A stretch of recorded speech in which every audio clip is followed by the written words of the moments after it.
17장과 18장은 일곱 번째 대접 심판 확대해서 설명합니다. 제 주제는 바벨론의 멸망입니다. 이 계시록에 나오는 바벨론이 무엇을 상징하는지 다 알고 계시겠지만 한번 정리할 필요성이 있습니다. 신천지는 바벨론을 정통교회라고 말합니다. 그래서 정통교회는 진리와 구원이 없는 바벨론 교회이고, 정통교회 목회자들은 모두 거짓 목자라고 말합니다. 여호와의 증인은 바벨론을 로마 가톨릭과 개신교라고 말합니다. 하나님의 교회도 바벨론을 로마 가톨릭과 정통교회라고 말합니다. 하나님의 교회는 로마 가톨릭은 십계명을 제멋대로 바꾸고 로마의 태양신을 섬기는 일요일에 예배를 드리기 때문에 바벨론이 된다고 말합니다. 또 정통교회를 향해서는 주일 예배를 드리고 교회의 상징인 십자가를 세우기 때문에 우상 숭배를 한다고 말합니다. 이런 이유 때문에 자기들만이 진리를 따르는 진리교회라고 말하고 있습니다. 다 잘못된 해석입니다. 여러분, 계시록에 바벨론이라는 단어가 몇 번 나올까요? 그리고 어디에서 나올까요? 14장에서 18장까지 8번 나옵니다. 계시록에서 바벨론을 이해하기 위해서는 구약에 나오는 바벨론 제국을 알아야 됩니다. 자, 구약의 바벨론 제국은 초강대국이었습니다. 바벨론이라는 이름의 뜻은 양모의 땅입니다. 양모의 땅. 주전 4,000년 전에 바벨론에는 많은 양들이 있었고, 바벨론 사람들은 양털로 된 모직 의류를 만들어 입었습니다. 그러니까 바벨론이라는 이름 뜻 자체는 결코 나쁜 뜻이 아닙니다. 그런데 바벨론이 어떤 일을 했습니까? 남유다를 멸망시켰습니다. 하나님 백성들을 죽이고 포로로 끌고 가고 예루살렘 성을 함락시키고 성전에 각종 기물들을 바벨론으로 가져갔습니다. 구약의 바벨론은 하나님의 이름을 망령되게 하고 하나님 백성 이스라엘의 고통과 핍박을 준 나라였습니다. 그래서 바벨론은 하나님과 하나님의 백성을 대적하는 나라와 사람들을 상징하는 말로 사용되었습니다. 바벨론이라는 단어를 사도 요한보다 먼저 사용한 사도가 있습니다. 누가? 베드로 사도가 먼저 사용했습니다. 베드로전서 5장 13절에 택하심을 함께 받은 바벨론에 있는 교회가 너희에게 문안하고 내 아들 마가도 그러하느니라. 이런 베드로 사도가 어디서 목회했습니까? 로마에서 목회했습니다. 로마 교회를 섬겼습니다. 베드로 로마에서 소아시아에 흩어져 있는 교회들에게 편지를 씁니다. 그게 베드로 전서입니다. 베드로가 여러 지역에 흩어져 있는 교회들에게 편지를 쓰면서 로마 교회 성도들도 함께 문안 인사를 한다고 표현합니다. 그런데 로마 교회라고 말하지 않고 바벨론에 있는 교회라고 썼습니다. 왜 베드로가 로마를 바벨론이라고 했을까요? 당시 로마 황제는 네로였습니다. 베드로가 사도할 때 말이죠. 네로 황제는 수많은 그리스도인들을 핍박하고 죽였습니다.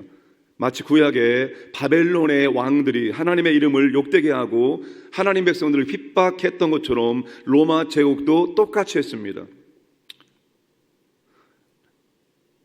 이렇게 로마 제국의 핍박을 견뎌야 했던 로마 교회 성도들은 로마 역시 구약의 바벨론처럼 하나님의 심판을 받게 될 것이고 그 결과 역사 속에서 소멸될 것이라고 생각했습니다. 이런 이유로 초대교회 성도는 로마를 바벨론이라 불렀습니다. 자, 계시록 기록한 사도 요한도 베드로 사도와 똑같은 생각을 했습니다. 자, 사도 요한이 계시록을 쓸 당시에는 누가 통치했을까요? 로마의 도미티안 황제가 통치했습니다. 이 사람을 제2의 네로 황제라고 불렀습니다. 왜요? 로마 황제 숭배를 강요했고 그리스도인들을 엄청나게 핍박했기 때문입니다. 따라서 계시록에서 말하는 바벨론은 초강대국 로마 제국을 의미합니다. 더 나아가 바벨론은 지금도 하나님을 대적하고 하나님의 교회인 하나님의 백성인 교회를 국가의 권력을 이용해서 우상 숭배를 강요하고 핍박하는 권세들, 나라들을 의미합니다. 지금은 여러분 하나님과 하나님 백성인 교회를 핍박하고 어려움을 주는 세력들이 없을까요? 다 사라졌을까요? 그렇지 않습니다. 지나간 일을 후회한들 무슨 의미가 있겠습니까? 그런데 저는 코로나 시국에 한국교회가 분명히 잘못했다고 생각하는 사람입니다. 그때 예배를 목숨 걸고 사수했어야 되었다고 생각합니다. 이단들의 성경을 비유로 해석하고 문자로 해석하고 자기 입맛에 해석하기 때문에 바벨론의 의미가 무엇인지를 잠깐 설명을 드렸습니다. 본문에 큰 음녀와 짐승이 나옵니다. 큰 음녀는 바벨론, 적그리스도의 도시, 당시 로마를 상징합니다. 음녀가 짐승을 탔습니다. 짐승은 당시 로마 제국과 황제들을 가리킵니다. 천사는 요한에게 여자와 여자를 태우고 다니는 머리 7과 뿔 10이 달린 짐승의 비밀에 대해서 말해주고 있습니다. 자, 여러분, 짐승의 특징이 무엇인지 반복해서 표현하고 있습니다. 8절에 내가 본 짐승은 전에 있었다가 지금은 없으나 장차 무적행으로부터 올라와 멸망으로 들어갈 자니, 이전에 있었다가 지금은 없으나 장차 나올 짐승을 보고 놀랍게 여기니라. 11절에 전에 있었다가 지금 없어진 짐승은 8번째 왕이니 7 중에 속한 자라 그가 멸망으로 들어가니라. 전에 있었다가 지금은 없으나 장차 무적행으로부터 올라올 짐승은, 어디서 많이 들었던 표현 아닙니까? 계시록 앞부분에서 하나님을 묘사할 때 바로 이 표현을 사용했습니다. 전에도 계시고 지금도 계시고 장차 오실 이가 바로 하나님입니다. 하나님을 모방하고 있는 것입니다. 죽었다가 살아나 다시 나타날 것이라는 것도 그리스도의 죽음과 부활을 모방하는 것입니다. 비신자들이 이러한 모습을 보고 놀랍게 여기고 짐승을 따르고 짐승을 경배하게 된다는 것입니다. 여러분, 짐승이 삼위 하나님을 모방하지만, 여러분, 계시록에서 지금 악한 영 사탄은 끊임없이 하나님을 모방합니다. 그러니까 진짜와 거짓을 구분할 줄 알아야 됩니다. 끊임없이 사탄은 자신이 하나님인 것처럼 능력을 행하고 겉모습도 그럴싸하게 보여주고 마치 하나님 했던 것처럼 자기도 흉내를 내려고 합니다. 그러나 아무리 흉내를 낼지라도 원숭이가 연약해서 사람처럼 옷을 입고 사람처럼 자전거를 타는 흉내를 내도 원숭이는 원숭이입니다. 사탄은 사탄이고 짐승은 짐승에 불과합니다. 짐승의 특징은 등장했다가 사라지기를 반복하고 있다는 것입니다. 적그리스도 제국과 왕들은 멸망을 반복할 뿐입니다. 그들은 영원하지 않다는 것입니다.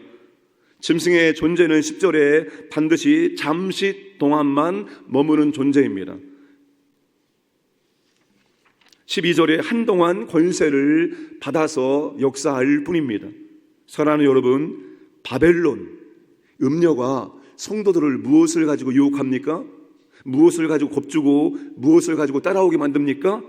돈, 섹스, 권력, 쾌락입니다. 이걸 가지고 지금도 바벨론은 우리를 유혹하고 있습니다.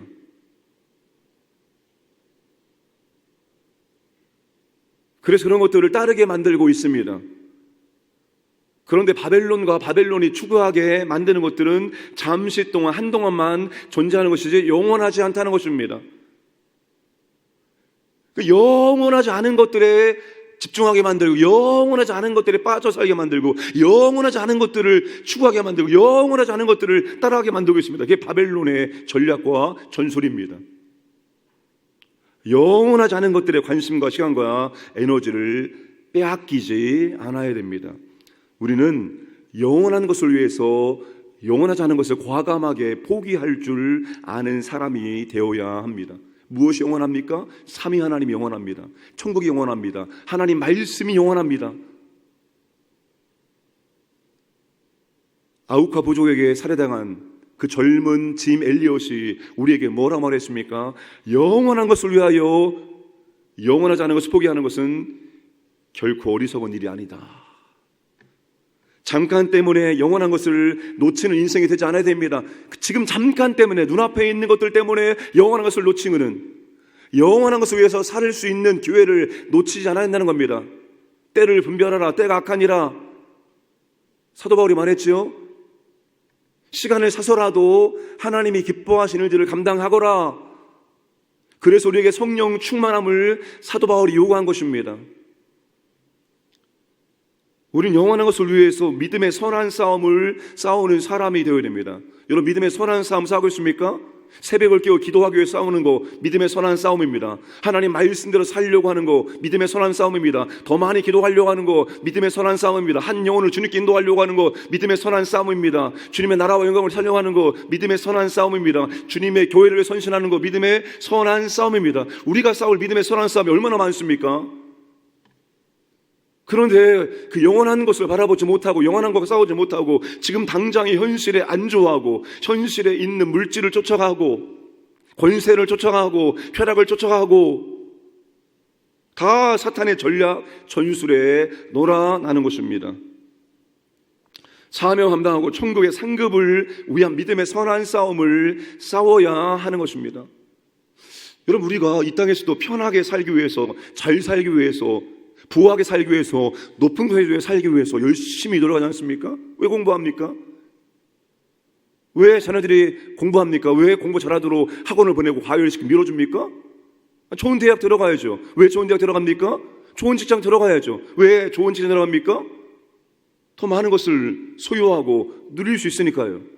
그래서 그렇게 열심히 땀 흘리고 수고하지 않습니까? 이 땅에서도 그렇게 살기 위해서 땀 흘리는데, 여러분, 영원한 천국에서, 영원한 천국은 아무것도 하지 않고 예배만 드립니까? 천국도 삶의 연속입니다. 이 땅에서 삶이 있듯이 천국도 삶이에요. 그러나 이 땅과 비교할 수 없는 더 높은 차원의 고귀하고 아름답고 영원한 즐거운 행복한 삶이겠죠. 그러니 여러분, 천국의 영원한 삶을 위해서 이 땅에서 우리는 믿음의 선한 싸움을 싸워야 되는 것입니다. 잠시 있다가 사라지는 것들 때문에 영원함을 위해서 살아야 될 것들을 허비하지 않아야 됩니다. 어린 양 예수께서 승리한 것처럼 우리도 어린 양 예수를 의지하여 승리해야 합니다. 여러분, 계시는 우리에게 성공하라 말하지 않고 승리하라고 말합니다. 승리의 전제가 뭡니까? 싸워야 한다는 겁니다. 싸우지 않는 사람은 결코 승리할 수 없습니다. 싸우는 사람만이 승리할 수 있습니다. 계시는 우리에게 싸우라고 말합니다. 짐승과 땅의 임금들이 연합해서 어린 양과 그의 군대를 대적하지만 만주의 주 만왕의 왕이신 어린 양이 승리할 것입니다. 14절 말씀 보시면 그들이 어린 양과 더불어 싸우려니와 어린 양은 만주의 주시요 만왕의 왕이심으로 그들을 이기실 터요 또 그와 함께 있는 자들 곧 부르심을 받고 택하심을 받은 진실한 자들도 이기리로다. 승리하리로다. 싸우는 자만 승리할 수 있습니다. 안 싸우는 사람은 승리할 수 없습니다. 물론 구원은 받을 수 있습니다. 그러나 승리의 면류관을 받기는 어려울 것입니다. 짐승이 세상을 지배하는 것 같고 악의 세력이 영원한 것 같지만 그들의 운명은 영원한 패배와 멸망입니다. 하나님께서 잠시 그들에게 권세를 허락하셨을 뿐입니다. 16절과 17절에서 그렇게 말하죠. 특별히 17절 말씀 함께 읽겠습니다. 이는 하나님이 자기 뜻대로 할 마음을 그들에게 주사 한 뜻을 이루게 하시고 그들의 나라를 그 짐승에게 주게 하시되 하나님의 말씀이 응하기까지 하십니다. 여러분, 짐승이 막강한 권세와 힘을 발휘하는 것은 하나님의 잠깐 동안 그렇게 할 수 있도록 권세를 주시기도 하고 심지어 그들이 그렇게 한 것이 하나님의 뜻을 이루는 방편이 되어진다는 것입니다. 여러분, 하나님은 다 사용합니다. 다 사용합니다. 하나님은 죄도 사용하시고 악도 하나님의 뜻을 이루는 도구로 사용하십니다. 그러니까 여러분, 지금 이 나라가 혼란스러운 가운데 있는데 내 편, 네 편 따지지 말고 더 넓은 하나님의 구속의 계획으로 지금 일어나는 현상들을 바라볼 줄 알아야 됩니다. 특별히 거짓과 진리를 분별할 줄 알아야 됩니다. 우리나라 국민들이 너무나 선동을 잘 당합니다. 그 지나고 나면 우리가 잘못했네, 잘못 따라갔네, 그제서야 그렇게 인정합니다. 거짓과 진실을 구분하려고 우리는 노력해야 됩니다. 그리고 이 모든 것들이 하나님의 뜻을 이루는 도구로 써 주시기를 원합니다라고 기도해야 됩니다. 왜? 하나님은 이 모든 것들을 사용하시는 하나님이시기 때문입니다. 큰 음녀 바벨론도 땅의 왕인 짐승들도 모두 하나님께서 당신의 말씀을 이루실 때까지 말씀을 이루는 도구로 하나님이 사용하고 있다는 것입니다. 모든 것 하나님의 주권 안에 있습니다. 어떤 것 하나님의 주권을 벗어나서 어떤 일을 할 수도 없습니다. 많은 성도들이 구원받는 것 자체에 만족하며 머물러 있으려고 합니다. 이 땅에 잠깐 때문에, 한동안 때문에 영원한 천국을 바라보지 못하고 물질, 성, 쾌락, 권세, 명예에 매여 살고 있습니다. 세상의 유혹에 벗어나지 못하고 있습니다. 세상의 재물의 유혹, 근심, 걱정에서 벗어나지 못하는 삶을 살고 있습니다. 그러나 사랑하는 여러분, 계시록이 강조하는 교회는 이 땅에서 사탄의 세력과 전투하는 교회, 싸우는 교회, 싸우는 성도이라는 것을 잊으면 절대로 안 됩니다. 계속해서 여러분 싸움을 싸워 나가시기를 바랍니다. 내 믿음이 변화되어지고 내 믿음이 성장하기 위한 싸움을 계속 싸워야 됩니다. 토요일 날 계시록 세미나가 있습니다. 아직도 신청하지 않은 분이 이곳에 계시다면 반성하시기 바랍니다. 혹은 토요일 날 무슨 일이 있어서 빠지는 것은 이해됩니다. 그런데 그런 일이 전혀 없어요. 그럼에도 불구하고 놀고 있다. 회개하셔야 됩니다. 우리는 지금 그럴 때가 아닙니다. 영원한 진리가 무엇인지 우리는 배우고 영원한 진리가 우리의 싸움의 욕이기 때문에 영원한 진리를 붙들고 영원한 진리가 이 땅에 이루어지기 위해서 싸워야 되는 사람들이기 때문입니다. 사랑하는 여러분, 싸우시기 바랍니다.